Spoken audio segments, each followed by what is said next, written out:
hi there, friends. Welcome back to Funny Papers. This is your old buddy Dustin, back for another episode of the Funny Papers. Thanks for joining us. Again today, got my old buddy John. Hey John, how's it going? Hey Dustin, pretty good. Yeah? Hanging in there.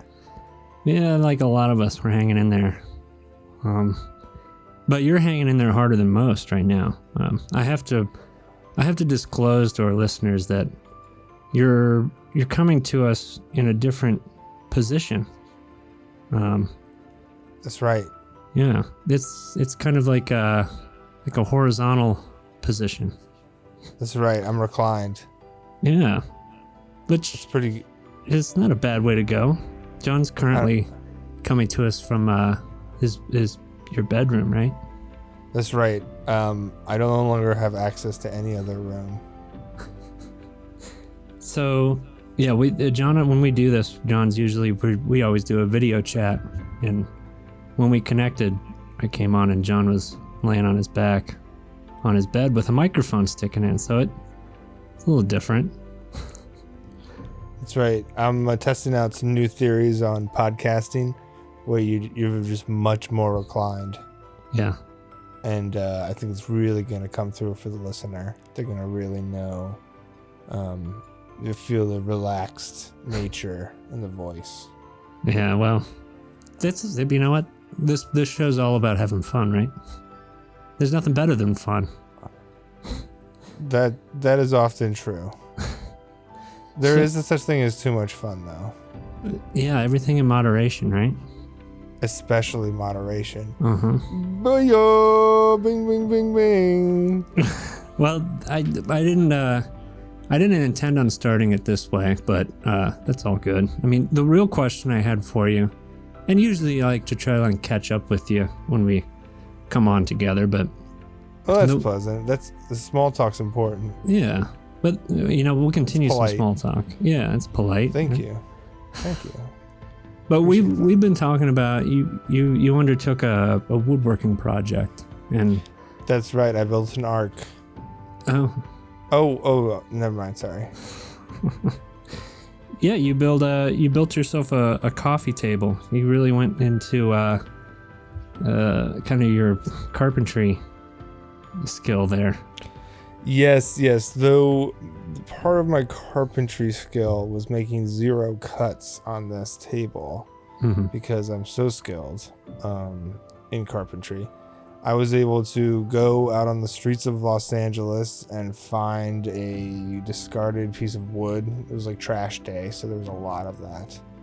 And it turned out to be like pieces of hardwood glued together in a pretty cool, like kind of like wooden floorboard pattern. Right. But different kind of hues and colors and so it was stained like really dark black, so you couldn't really tell that from the piece of wood I picked up off the street, but I just sanded it down. It looks really nice. Well, yeah, you kind of reached out to me through the process, and I don't think I've told the listeners that I consider myself also a pretty a skilled carpenter.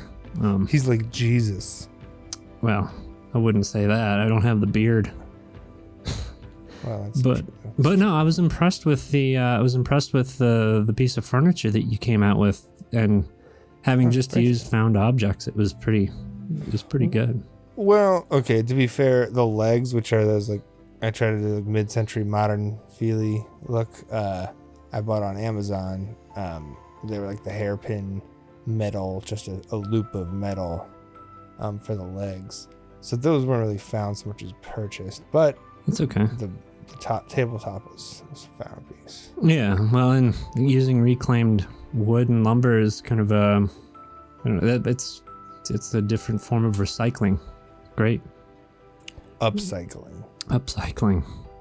Well, and when we're on the topic of just carpentry and woodwork, I've gotten this like bug in I've gotten this wild hair about like building log cabins. I don't know why. I think just what's going on right now has made me feel like I want to get off the grid. And I was wondering if you were to build a cabin anywhere, like anywhere off the grid, where would you choose to do that? Well, in this day and age, you have to future-proof it a little bit. Sure. Because the important things you're going to have to worry about is sea level rise, fires, obviously. Mm-hmm.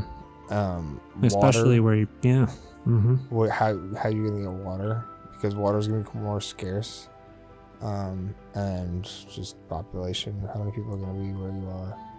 But I think there's a couple places that meet some criteria. I think like part of like inland Tennessee is like a decent place because of water. Tennessee, that never would have crossed my mind. But like think about it, if you go somewhere up in the mountains in the Rockies or something, that's probably not going to be a great place to get water. Well, maybe I think it's like an ocean up there. That's true. But I'm saying if you went, I guess I don't know enough exactly about different pockets of good places to find water, but if you do stuff off the grid. But I just know if you're in a place where there's going to be a fire that sweeps through and you're in a wood cabin, you're not going to be happy. Yeah, you're in a bad spot. Yeah. Well, you're going to be somewhere that's protected against a lot of big natural disasters that are going to be coming our way. Uh-huh. Continuously. Well, you told me the other day that you bought a bug out bag, and that's kind of why I brought the topic up, because I think everyone's kind of they're forming kind of a backup plan. Yeah, well, that's a backup plan that, I mean, I should have done that when I first got here, just because like needing to leave it because like earthquakes and fires and a bunch of stuff. It's good to be able to have something that you can just have water and food for a good day or two. Mm-hmm. Well, I don't know. I mean, I think we're like a lot of people. That's on our mind, and I guess that's just why, thinking about building something off the grid is on my mind. I don't know. Maybe it's a pipe dream, but it's nice to kind of think about. What I like about log cabins is that it's also a house that, like a piece of architecture that you can build with your hands, like out of nothing, like you can cut down trees and do it. Well, if things really go south, then we'll set up a log cabin studio. That's right. This podcast will not stop for anything. No. Yeah. We're committed to our growing audience. If there's an apocalyptic situation and like internet shuts down, power distribution shuts down, we're gonna still try to record either analog stuff or even just do public kind of readings of comic strips. Well, yeah, we'll even create our own comic strips if it comes down to it. That's right, but we won't show them to people. We'll just describe them. It'll just be descriptions. That's right. Hey, that cuts out a whole different task. We don't even have to draw anything. We just have to come up with ideas. That's a good point. Yeah. It's like the secret of like we're coming up with the most amazing comics ever. No one can see them. Mm-hmm. No one dares see them, but let me talk to you about them. They're amazing. Yeah. People will dream how good they are. Well, that's enough postulating about that. Why don't we actually move on to some funny papers? Let's. Are you ready to laugh? I laugh to keep from crying. That's a good way to look at it. All right. I thought we'd start today with our good old buddies, the Pickles, our elderly couple in the Pickles. And everybody, I mean, I think I do it pretty much on every episode just because, I don't know, they're fun to listen to. The Pickles is by Brian Crane. And we start with our two older couple, Earl and Opal, and they're standing in like a clothes store. You can see Opal's holding up a pink outfit in front of her, and Earl's standing behind him with his hands in his pockets. Are they in like a downtown clothes store? Are they like in a mall? You can't quite tell. I mean, it's just you can see that there's a clothes rack in front of Opal, and behind him is Yeah, the kind of those shutter doors, and above it says dressing rooms. Okay, so they're in the corner of the store. Yeah, it's just some like clothing store. Yeah, Nice? they could be in a mall. Who knows? Yeah, But it's got mall vibes. she's holding up an outfit, looking down at it with Earl behind him. He's got his hands in his pockets, and Opal says, "I think I'll try on this outfit." And, she looks a little interested in it, but Earl doesn't seem to care with his hands in his pockets. And now they've kind of shuffled off, and Opal's making her way to the dressing room, and she's walking up to those shutter doors of the dressing room. And she's speaking out to Earl. She says, "You wait right there in the husband chair, Earl." There's a chair that's sitting right next to the dressing room. So Earl sits down in the chair. Now he's got his arms crossed, just sitting there waiting, looking forward, no expression on his face. Now we move on. Time's passed, I guess, and now he's sitting there, and he's now resting his head on his arm. He looks bored, just sitting there waiting. More time's passed, and now Opal comes walking out of the shutter door of the dressing room. And Earl, looking over really quick, says, looking at her, he says, "Oh, very nice. I like it." And by the way, Opal's walked out just wearing the same clothes she walked in with. Oh. Wait. And she puts her hands on her hips and says, "Nice try, Earl. These are the clothes that I wore into the store." And Earl, looking down sheepishly, says, "Oops." Oh, wow. Yeah. That's a tough visual gag. So she had a pink dress that she wanted to try on. Yeah. So you think he remembered? It's a pink dress. It's very. What is she wearing again? She's wearing like a purple polka dotted shirt and kind of a blue dress. Okay. So When the entire time the outfit she was looking at was like this pink gown type thing. Very different from what she was wearing. Yeah, very different. But I think Earl was, he's just telling her he likes it because maybe he wants to make her feel happy. I don't know. Yeah, I mean, but maybe he should invest a little bit more interest in his wife's needs and interests. But I was curious. Pay closer attention. Because you spent some time going shopping with Mickey. That's right. And you've kind of been in that position. It's not, calling it the husband's chairs. Could just be called a boyfriend's chair. But you've probably been in that position, right? Were you sitting there outside of the dressing room waiting? Yeah, but I often get very pushy. Oh, really? I'm done in this store. Let's go. I mean, I won't. It's usually a fun push and pull and trying around. I mean, when I start saying that means it's only gonna be another 20 minutes in that store. But it's pretty funny. No, I definitely fade fast while shopping.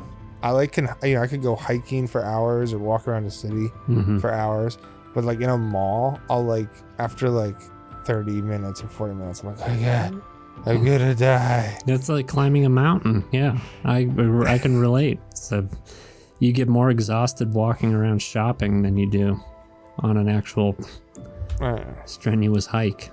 Yeah, I mean, I can enjoy a lot of shopping. It's just, I guess, in a mall, I think it's worse because it's not enjoying walking around outside in an interesting area with a bunch of different stores you're going in and out of. It's like you're in an enclosed ecosystem. No, you're right. And it takes a personality, a certain personality to enjoy doing that. Yeah. I mean, it's not like I never enjoy it. I just don't enjoy it all the time, and I don't enjoy it for long periods. No, neither do I. Well, let's move on from that one. Pickles. That was the pickles. let's go on to another one. This one's a little more. This is more of a downer, more of a reality check. Oh, that's just what we need. Well, we can turn it around, but it's food for thought. I think I'll preface it with that because I think we can talk about we can talk about quite a bit at the end of this one because it's fairly simple. And I've brought it up a lot, and I know that you like it, John. It's Pearls Before Swine. Yes. And Pearls Before Swine is by Stefan Pastis. And our scene starts with Rat, who's sitting out. You know, every single landscape in Pearls Before, it doesn't ever change. It's always when you're kind of following the characters in Pearls Before Swine, they're always out in a grassy field. Yeah. It's very I don't know, like otherworldly. It is, like, yeah. It's almost like it's like a limbo state where they're always kind of in the same spot. But we're in that environment, and Rat's sitting there, sitting at a big desk. He's got a big purple like turban thing on, and on his desk there's a sign that says "The Great Boobini." He's sitting there. He looks like he's just kind of like maybe he's a mind reader or something. Boobini? Boobini, yeah.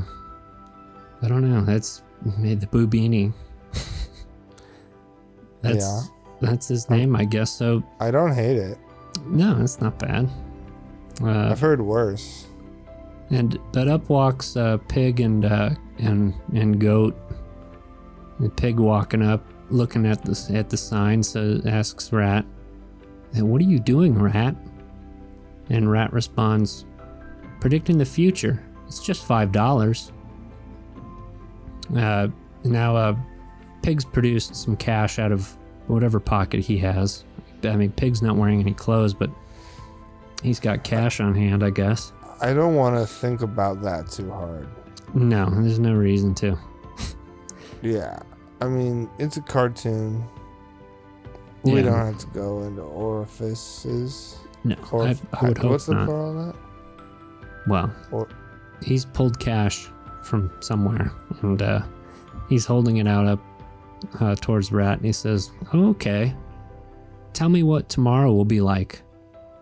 And Rat, grabbing the cash from Pig, answers back. He says, "Tomorrow will be bad."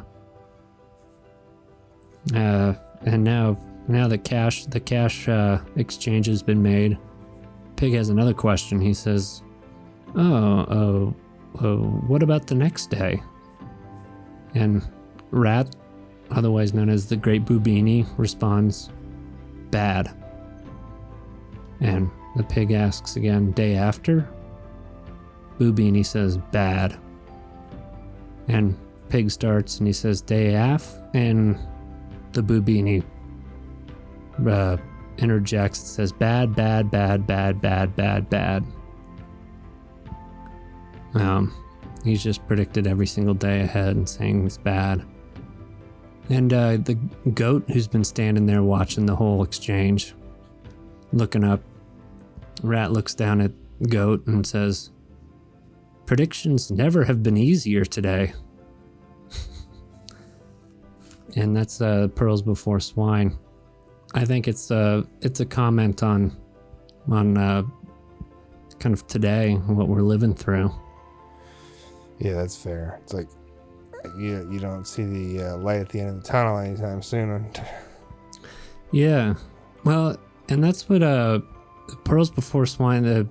Stefan Pastis has been kind of harping on all of that for the last few weeks. He doesn't seem to get away from it. But I mean, I don't know if all this sense of doom and gloom is a good thing. I mean, we're all living it, right? I mean, it's something you can't ignore. I mean, if you're going to express yourself artistically or try to, at least, I mean, it's something that's pretty weighs heavily into all of our consciousness right now. It's something you have to deal with every day, waking up. Right.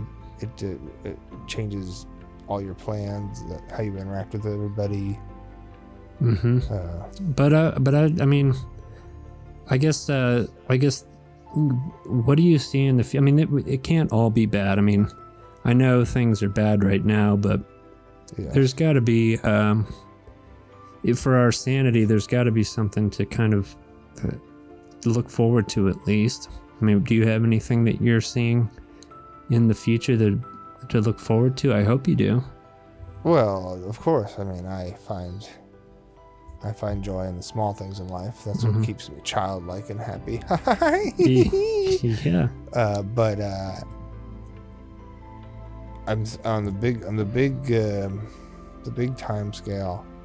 It's tough because the only thing I can hope in the future is that the problems we're dealing with right now are going to take us as a country and us as a world to work together to resolve.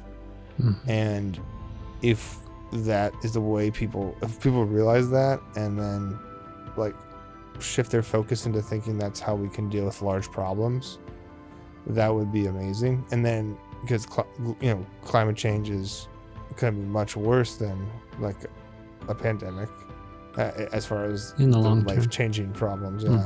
And the only way to combat it and deal with the outcomes that we can't combat now, it's too late for some of them, is going to be working as a global population and certainly as nationally. Otherwise, it's going to be chaos. Right. So, I think that's my big positive look at what's happening right now. Yeah. Though no one is... I'm not saying people are at the point of realizing that we all need to work together to resolve this. I feel like we're as far as we could ever be in that kind of in that collaboration, unfortunately. Yeah, it's almost as if people are actively promoting the opposite view. Yeah. I mean, I guess what I tell myself is that, I mean, if you can have a positive attitude, you're not going to get anywhere if you're just sitting there kind of just predicting doom and gloom.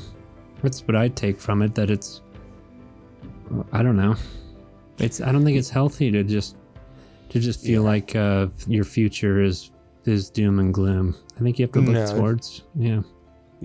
I don't think it's good to, I don't think it's good to like depress yourself and put yourself in a spiral of self-pity, or just whatever melancholy that you're gonna deal with. But I do think it is important to be a realist and not be naive about some problems. Like, it's bad right now, but it could easily get worse if authoritarian with the authoritarian way that's been happening around the world with different countries continues, including the US for sure.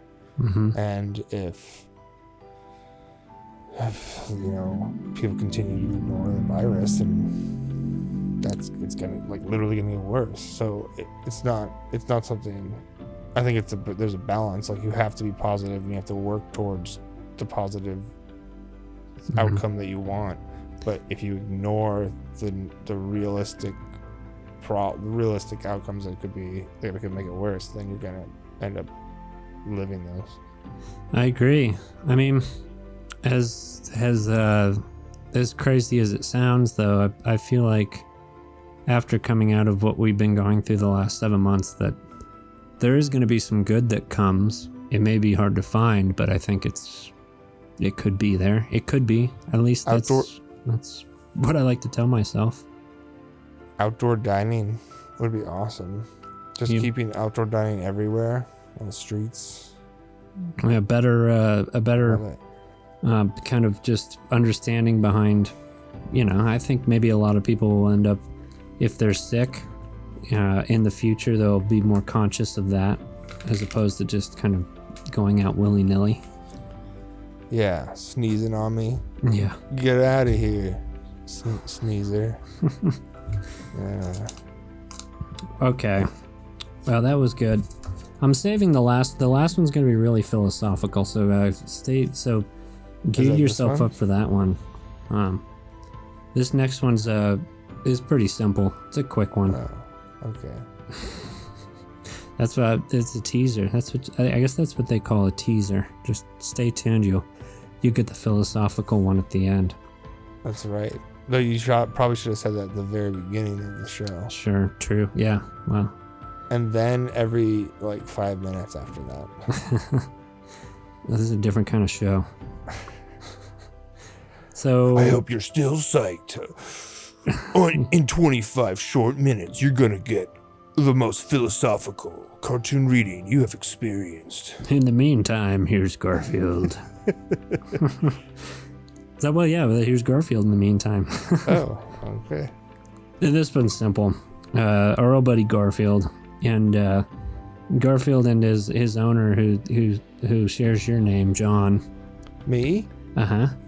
Although he spells it differently. Your name is kind of the traditional John, John. His is, I guess his full name would probably be Jonathan because it's spelled Jon. Yeah, that's a different name, and don't disrespect me by calling me that. Oh, I know. I've seen people do it before, and I know it gets your goat. They assume too much. Yeah. Well, I am simply John. Oh, what is the maybe you? I mean, you majored in religious studies. I mean, that's right. Is Jonathan like Jon? The Jonathan name and John. Is there anything different in the biblical sense for a straight John, John, and a Jonathan? Well, there's John the Baptist, who I think is John. But where does Jonathan fit into the? I mean, I'm sure it's just a different iteration of John. It may also be another Jonathan in the Bible. Can't remember any offhand. That's all right. I put you on the spot with that question. Well, it's okay. I did not study Western religions in that much depth, but I do know that John, John, is the more biblical of the two names. Right. Well, all right. Anyway, our John in this Garfield is Jon, so I'm assuming his full name is actually Jonathan. But we start with Garfield and John. They're sitting at the kitchen table, and they both got their cups of coffee in front of them, and they've kind of got uninterested looks on their face, kind of staring off in different directions. But they're holding on to their mugs of coffee, and Garfield lifts up his mug and takes a drink loudly. He goes, slurp. And John kind of looks back at him with an irritated look on his face. Garfield, after taking his slurp, goes, ah. And John still got that kind of angry look on his face. And Garfield goes again, picks up his mug, slurp. Ah. It's gotten more exaggerated now. And John's gotten more irritated. The anger on his face has kind of gotten worse. His mouth is kind of widened, and he's kind of clenching his teeth, and his mug is shaking in front of him as he gets more and more angry. Garfield, again, knowing that he's striking a nerve, and John starts another drink, slur, and John interrupts him. Garfield! His mouth wide open, spit kind of coming out of his mouth as he's screaming at his cat, Garfield. And Garfield, putting his mug down, looks back a little surprised at John, who's just visibly frustrated. Screaming at Garfield, he says, "Do you realize what an annoying habit that is?" Garfield, the big smile comes over his face. He goes, "Yes." And John, just defeated, his face is fallen, looking at us. The viewer. Breaking the fourth wall. Breaking that again, yeah. And that's Garfield. So, this simple one. Garfield just plucking John's nerves with his antics. Classic Garfield, just making sure to make John miserable. Yeah, well, that's kind of what Garfield always does. I had to look it up because I want to make sure, and I am wrong in a lot of ways. Jonathan is the origination of Jonathan's a Hebrew name, actually, and it appeared in the Old Testament. Okay. As the son of King Saul. Jonathan. So is that the kind of older version of the name? I guess, yeah. And then John came later, and that was in the New Testament. The New Testament. Okay. But it's a Hebrew name. Well, it comes from that, I guess. Yeah. Yeah. Well, John is a story, is a book in the Bible. I can't remember them all. I mean, my Bible studies. John. John the Apostle. It's a book in the New Testament. That's right. Mm-hmm. And it's spelled John, right? Matthew. What? Matthew, Mark, Luke, and John. Yeah. Yeah. It's spelled John. Yeah. Okay. He's not Jonathan. No. Well. Okay. I'm glad we cleared that one up. Yeah, we got it, guys. Garfield nailed. Nah, I mean, I usually like Garfield. That one's very much more a visual story. But I think you did it. Well, thank you. I mean, it was like a movie in my head. That's kind of that's what it should be, right? I was thinking about the soup. And I was like, was it milk cookie? Is it like cat soup? Soup? You mean they were drinking coffee? Oh, I meant coffee. I was kind of listening. I was mostly researching Jonathan. Yeah, well, I appreciate that. I'm glad we got that because that's. I asked that question on the spot, and you pulled it. That's good. Yes. Well, this one you do have to pay attention to. Oh, this is the one we've all been waiting for. This is the one we've been waiting for that I've been hyping for the last 2 minutes. Whoa. Drum roll, please. This is Calvin and Hobbes. Ooh. And it is. But I would pay attention. I'll try and go through it quick enough so we can so we can go through what they're talking about because it's a philosophical thing. Okay. And I guess the questions that we'll be talking about afterwards is somewhat philosophical. Are these gonna be hard questions like the last one? No, they won't be any. It'll all be. Those were tough. Just you won't. It won't be facts that you have to pull out. It's just just dates. Yeah. It's just dates and last names of French. Right, pull it all out. You have to be accurate because. Which King Louis was the Sun King? I don't know that one. Hey, we could play Jeopardy. If you comment on this episode, which King Louis was the correct King Louis that was the Sun King, you will be entered in a chance to win a Funny Papers t-shirt. A free t-shirt. That's right. Free t-shirt. All right. Well, Calvin and Hobbes, and that's by Mr. Bill Watterson. And we start with Calvin and Hobbes there. Hobbes is opening up the front door, and Calvin's kind of putting on his jacket. And Calvin says to Hobbes, he says, "I've been thinking, Hobbes." Now they're walking out the front door down the front steps, and Hobbes asks him, "You're thinking on a weekend?" And Calvin says, "Well, it wasn't on purpose." And now they've continued along. They're walking along through the grass. And Calvin, looking up at Hobbes, says, "I believe history is a force." He's holding his arms out, making his point to Hobbes. He says, "It's unalterable.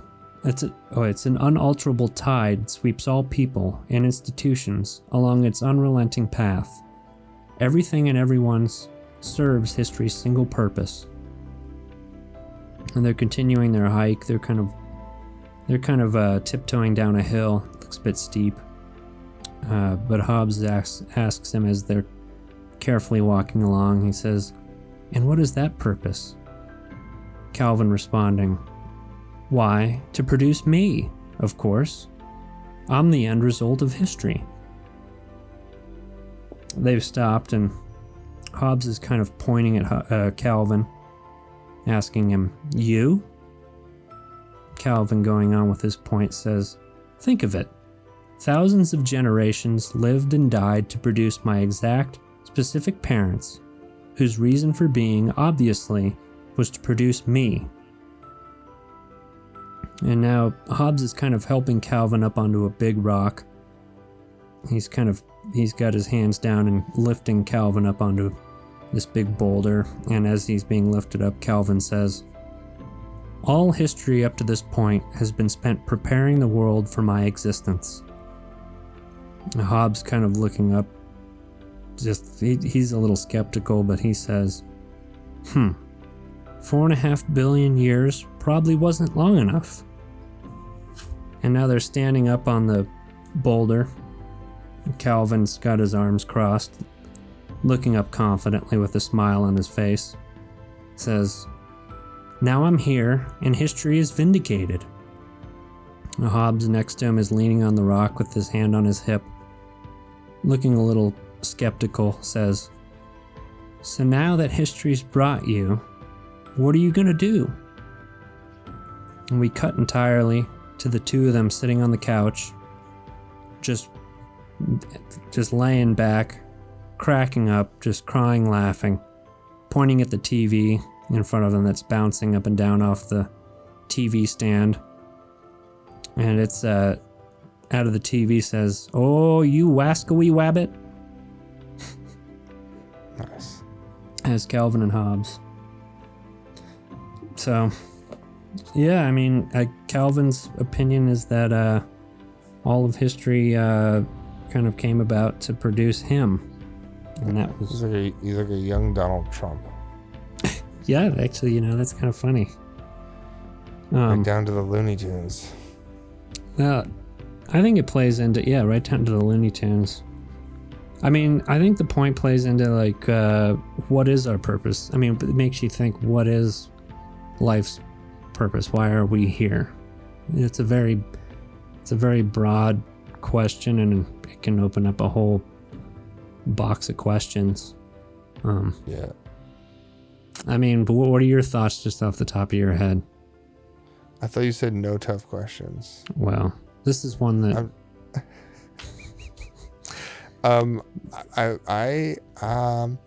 I've been reading a lot of E.O. Wilson, who started off studying ants and social biology, just how we behave based on our biology of passing down traits that help, the reason that we exist as a society in a certain way has a lot to do with how we evolved. And so if by that theory it's like we have or like a collection of all the different evolutionary steps in the history of the planet, and that kind of creates our thoughts and why we have different thoughts and think different ways, and we think something and then we feel bad about that, and it's like all the different conflicting parts of our evolution. And I think it's not necessarily planned out intelligently or designed on purpose or anything like that, but it's how reality has been echoing and continues to. Yeah, I mean, I don't. There's no way in our conscious state that we could ever figure out that question of why we're here. But I think in the meantime, we can. At least the philosophy I take is that if you're here, you can, by the time you're spent in this life, if you can be as good of a person as you can, that maybe that's enough fulfillment right there. Yeah. It's if you can have cause as many good, because as much good to other creatures as you can, and help as many things as you can, and make existence, like, there's not a lot we know about existence, right? But we know that, like, there's suffering, and that there's, like, momentary lacks of suffering, and if people could not suffer more, or everything could not suffer, I spend less time suffering, It seems like it would be better for everybody. Yeah, but, I mean, yeah. The people that don't hold that philosophy, I just don't understand. I mean, there's people with just psychological problems where I think that they just can't grasp that, or I think, are unable to. I think a lot of people think about the world as like a game theory, where it's like, if you're not suffering, I'm gonna suffer. Mm-hmm. So I have to make sure, I'm winning. I have more than you, because if I have the same amount, then maybe you'll be able to take it from me, and then I'll be the one suffering, and they'll be the one in control. Right. And that's how reality is to people, and that's how a lot of nature is in general. But yeah, I mean, it's that's how the evolution theory is. It's the what is it, the strong survivor, though. Yeah, but social Darwinism is a dangerous theory, because that's, that leads to all the eugenics and the idea that certain people are better than other people, and therefore they should survive. But see, that's just they've gone off the rails with it, because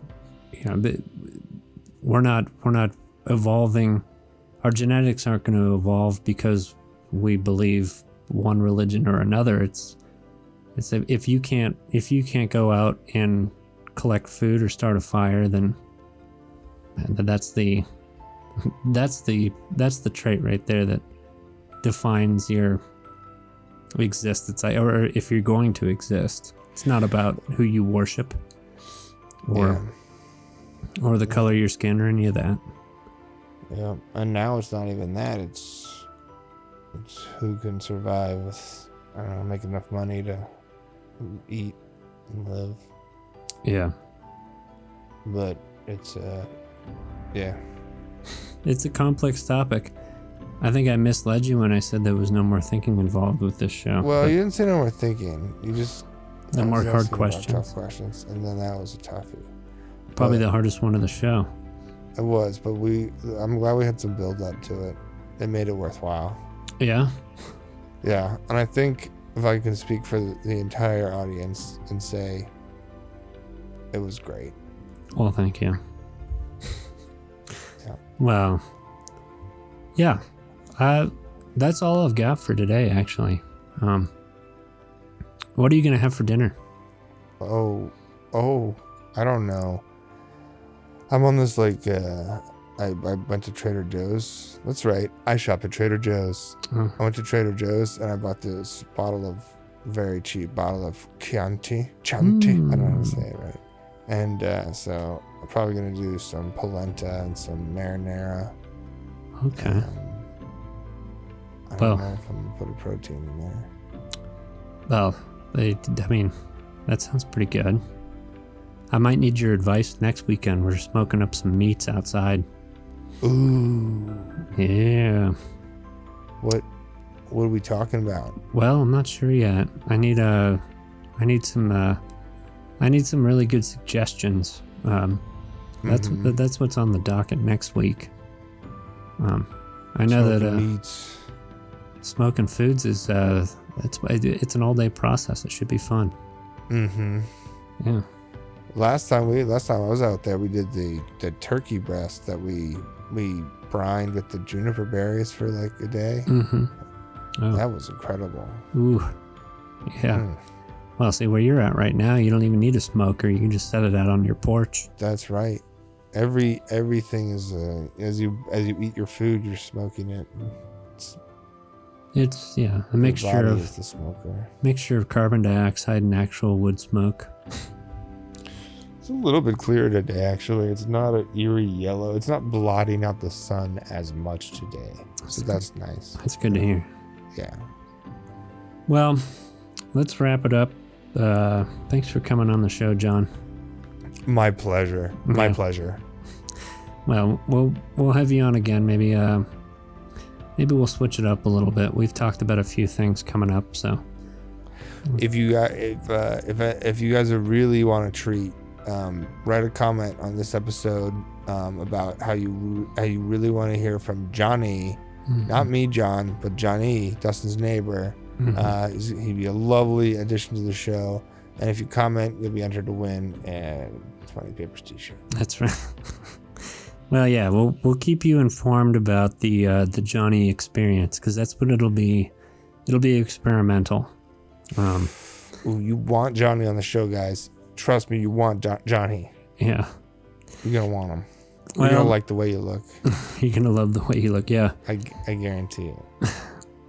Well, so thanks for coming in. If you guys haven't gotten the chance to go onto YouTube, the YouTube channel's up and running right now, and it's receiving new content almost on a daily basis. We've been trying to get that up there daily, because we have an archive of stuff, and the YouTube channel takes a little time to update. But this one will be up there, and if you're listening on YouTube, make sure to subscribe and hit that bell so you get a little notification. Won't you ring my bell? Ring that bell, baby. Oh, it's copywritten. Shit. You gotta bleep it. That's all right. I'll just check that explicit. No. Ooh, nice. Everything's fine. Everything's fine, ladies and gentlemen. So, it's a family show. Thanks for joining us today, and until next time, this is your old buddy Dustin, and I'll see you in the Funny Papers, my friends.